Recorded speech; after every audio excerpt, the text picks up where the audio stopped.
La délégation du gouvernement congolais et celle de la FCM 23 poursuivent des discussions de paix à Doha au Qatar en présence des ministres de l'Intérieur des deux pays et des représentants des États-Unis d'Amérique et de l'Union africaine. Selon Washington, un accord devrait être signé à Doha entre Kinshasa et les occupants de Goma avant l'accord principal qui devra être signé d'ici la fin de ce mois de juillet entre Félix Tshisekedi et Paul Kagame. I think on Friday we have coming in, the Congo is coming in and Rwanda is coming in. That was a vicious war that went on, a machete war, heads chopped off all over Africa. They're coming in. We did two others in addition to that. Nobody's ever done anything like this. L'annonce a été aussi inattendue que spectaculaire. D'ici la fin du mois, un accord de paix entre la République démocratique du Congo et le Rwanda pourrait être signé à Washington sous la médiation directe du président américain Donald Trump. Cette annonce faite en grande pompe à la Maison-Blanche en présence de 5 autres chefs d'État africains marque un tournant diplomatique de grande portée pour deux pays dont les relations sont marquées par des décennies de tensions, de guerres et de soupçons mutuels.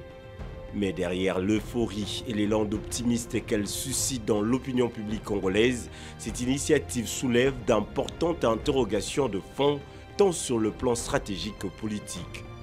Depuis plus de 30 ans, la partie est de la RDC vit au rythme des conflits armés récurrents, avec comme acteur central le Rwanda, accusé d'armer et de soutenir plusieurs groupes rebelles dont l'actuel AFC M23. Les violences ont causé des millions de morts, des déplacements massifs et une destruction totale de la vie sociale et économique dans les provinces du Nord et Sud Kivu. L'initiative de Donald Trump, en rupture avec l'approche plus prudente de l'administration Biden, se veut directe, spectaculaire, voire transactionnelle. Son objectif est clair, marquer un coup diplomatique fort sur le continent africain dans un contexte de rivalité croissante avec la Chine et la Russie. Mais beaucoup d'observateurs, cette stratégie risque de privilégier l'effet d'annonce au détriment des véritables dynamiques locales bien plus complexes. Avant Washington, c'est Doha qui sert de laboratoire politique. Le Qatar, dont l'agenda diplomatique s'est étendu au-delà du Moyen-Orient, accueille depuis quelques jours les délégations du gouvernement congolais et de l'AFC M23 avec la participation inédite des ministres de l'Intérieur de la RDC et du Rwanda. Le fait que les Américains, l'Union africaine et d'autres partenaires y prennent part démontre l'importance stratégique accordée à cette négociation. Le conflit congolais ou bien le Congo lui-même depuis son existence revêt toujours cette dimension à la fois nationale mais aussi internationale. Donc les causes de ces conflits ont une dimension exogène et endogène. Et donc sur le plan endogène, évidemment, la question de pourparlers interne est souhaitable. Et donc les facilitateurs sont là pour, en fait, vous rafraîchir un peu de mémoire, vous parler un tout petit peu dans le sens de vous amener à pouvoir concéder. Et donc ils constituent une sorte de témoin pour que, aussitôt que vous avez pris des engagements, que vous ne puissiez plus vous détourner et que vous soyez là justement pour l'application de ces accords-là. Selon des sources diplomatiques, un projet d'accord serait déjà rédigé par les Américains et soumis à la discussion. Mais les premières heures de pourparlers montrent des lignes de fracture profondes. L'FCM 23 pose une série de préconditions, l'annulation d'une résolution du Parlement congolais datant de 2022 interdisant tout dialogue officiel avec le M23, ainsi qu'une exigence hautement controversée, la gestion exclusive du Nord et Sud Kivu pendant 8 ans. Pour Kinshasa, c'est une ligne rouge. Le gouvernement y voit une tentative déguisée de partition de la RDC, une crainte de longue date au sein de l'opinion nationale. Pour le cardinal Fridolin Ambongo, l'approche efficace mais brutale de Donald Trump ignore les fondamentaux du conflit et risque de fabriquer un accord aussi éphémère que dangereux sans régler les causes structurelles du conflit, l'impunité, les pillages économiques et l'absence de justice transitionnelle.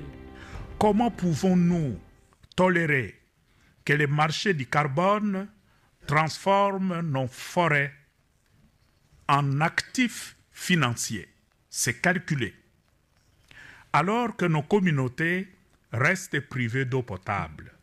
La course aux minerais stratégiques est aujourd'hui, surtout en Afrique, à l'origine de la prolifération de groupes armés. Et récemment, vous avez suivi la solution que Trump propose à la République démocratique du Congo et le Rwanda.